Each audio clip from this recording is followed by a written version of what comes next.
여러분 안녕하십니까, 진성호입니다. 청와대와 민주당의 갈등이 표면화되고 있습니다. 총선을 얼마 앞두지 않은 시점에 지금 민주당은 청와대가 부담스럽게 느끼는 것 같습니다. 조선일보의 단독 보도입니다. 자, 청와대가 수용성, 그러니까 수원, 용인, 성남 부동산 시장에 대해서 고강도 규제를 다음 주 발표하려고 하는데 이해찬 대표가 급제동을 걸었다고 합니다. 총선 때까지 안 돼. 안 돼. 유권자들 때문입니다. 자, 지금 이 조선일보의 보도가 사실이라면 지금 청와대 때문에 민주당은 상당히 곤혹스러워하는 것으로 보입니다. 추미애 법무부 장관이 극단적인 예입니다.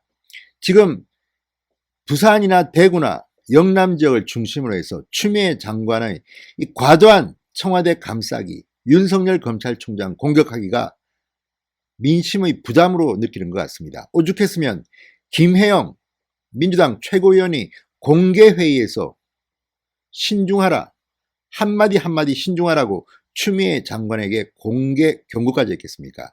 김혜영 최고위원은 부산 연제구가 지역구입니다.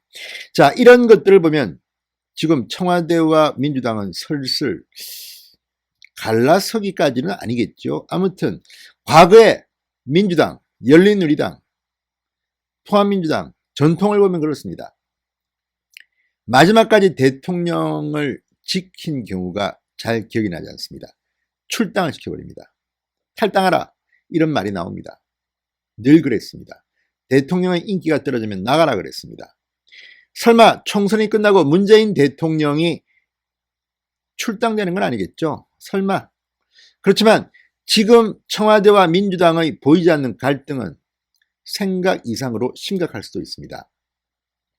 정세균 국무총리의 설화 말, 코로나19 때문에 손님이 적어져서 편하시겠다, 이런 발언들, 이거 하나하나가 다 선거에는 표가 우수수 떨어지는 그런 발언들입니다. 지금 청와대의 인기를 등에 업고 총선을 한번 잘 치러보겠다고 이해찬 대표는 생각했을지 모릅니다. 그런데 시간이 갈수록 오히려 청와대가 걸림돌이 되는 게 아닌가 하는 생각이 들 수도 있습니다. 아무튼 조선일보의 이 기사, 단독 기사입니다. 지금 청와대를 바라보는 민주당의 시각이 잘 담긴 것 같습니다. 진성호의 직설 시작합니다. 방송에 앞서 아직 진성호 방송에 구독자가 아니신 분들은 붉은색 구독 버튼 눌러주십시오. 더 좋은 방송으로 보답하겠습니다. 자, 김상조 청와대 정책실장이 이해찬 대표를 지난 14일 찾아갔다고 합니다. 최근 집값이 급등하고 있는 이른바 수용성, 경기도의 수원, 용인, 그리고 성남의 부동산 시장에 대해서 다음 주 고강도의 규제를 발표하겠다, 이런 청와대 입장을 알린 것으로 전해졌습니다. 조선일보의 단독 보도입니다. 총선을 앞둔 시점, 이해찬 대표는 반대 입장을 밝힌 것으로 알려졌다고 조선일보는 보도했습니다. 자, 복수의 당정 관계자에 따르면 김상조 정책실장은 이해찬 대표를 면담하면서 이 자리에서 경기 남부 수원, 용인, 성남 아파트 값이 급등해서 규제 등급을 높일 수밖에 없다는 점을 설명했다고 합니다. 자, 현재 수용성 내 투기 과열 지구는 성남시 분당구 단 한 곳입니다. 수원시 팔달구와 용인시 수지, 기영구, 분당구를 제외한 성남시 2개구는 이보다 규제 수위가 낮은 조정 대상 지역입니다. 나머지 지역은 주택시장 규제가 없습니다. 조정 대상 지역과 비규제 지역을 대상으로 규제를 강화해야 된다. 이게 김상조 실장의 설명입니다. 자, 이렇게 되면 어떻게 될까요? 선거를 앞두고 부동산 규제를 강화한다. 이 수용성, 수원, 용인, 성남 지역의 유권자들은 누구에게 표를 줄까요? 불문가지입니다. 그래서 이해찬 대표 4월 총선 전에는 절대로 안 된다는 입장을 밝힌 것으로 전해졌다. 이렇게 조선일보는 보도합니다. 자, 이 지역 수용성의 국회의원 배지가 13개라고 합니다. 13개. 수원, 용인, 성남. 생각보다 굉장히 많습니다. 13개면 이거 뭐 거의 웬만한 광역시 규모입니다.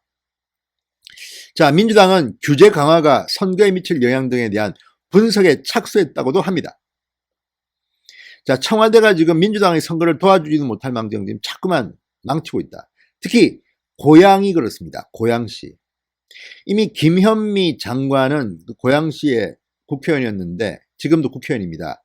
불출마를 선언했습니다. 유원회 장관 역시 현역 국회의원입니다. 그렇지만 총선 출마 안 합니다. 자, 이번 고양시, 그러니까 일산 이런 데죠. 이번 총선에서 민주당이 상당히 불리하다는 말들을 많이 합니다. 민심이 이반됐다는 겁니다. 부동산 때문입니다. 이런 가운데 이 수용성, 수원, 용인, 성남까지 이렇게 부동산 규제를 강화하면 어떻게 유권자를 설득하란 말이냐. 이해찬 대표는 당연히 이런 반응을 보일 만합니다. 문제는 청와대입니다. 자, 청와대 문재인 대통령이 취임한 뒤 전국의 집값은 정말 어느 대통령보다도 훨씬, 아주 훨씬 높아졌습니다. 서울은 뭐 어마어마하게 집값이 올랐습니다. 이래놓고 다시 규제로 집값을 잡겠다. 공급을 늘리는 방안에 대해서는 아주 무능합니다. 이 정권은. 뭘 잘 모르는 것 같습니다. 왜 이렇게 무능한지 모르겠습니다. 자, 부동산 값이 폭등한 시기가 언제입니까? 노무현 정권 때 엄청 올랐습니다. 그 노무현 정권보다 더 많이 오른 게 문재인 정권입니다. 아이러니합니다. 정말 아이러니합니다. 자, 지난해 12.16 부동산 대책 이후 수원, 용인, 성남 집값은 지금 급등하고 있다고 합니다. KB국민은행이 10일 발표한 2월 2주차 수원시 아파트값 주간 상승률 8달구가 1.66%, 권선구가 1.51%. 대단합니다. 지금 일주일 새 1%가 넘는 상승률은 급등을 넘어서서 거의 폭등입니다. 폭등. 자, 이런 식으로 주택 정책을 쓰니까 풍선효과입니다. 서울을 누르면 저기가 튀어나오고, 노무현 정권 때도 그랬습니다. 강남 7구 주민들이란 말이 나왔습니다. 강남구와 서초구 집값을 잡으니까 송파구가 튀어오르고 뭐 다 잡으니까 또 이번에는 분당이 뭐 용인이 오릅니다. 무능하다는 말밖에는 말이 안 나옵니다. 자, 이 정부가 15억 원 초과 주택에 대한 대출을 금지하는 등 고가주택에 대한 규제를 강화하자 투자자들이 9억 원 이하 주택이 많은 이 수용성으로 몰린 것으로 전문가들은 해석하고 있습니다. 자, 어쨌든 청와대와 이 문재인 정부가 이렇게 부동산 정책으로 왔다 갔다 하는 동안 민주당은 책임을 질 일만 남게 됐습니다.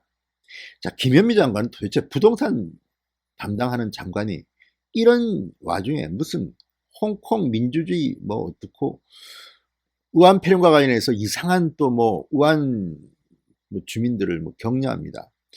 그래서 또 무리를 빚기도 했습니다. 글을 삭제하기도 하고. 아무튼 이 정권은 참 이상한 정권입니다. 자기 할 일이나 좀 똑바로 하지 왜 이런 식으로 하는지.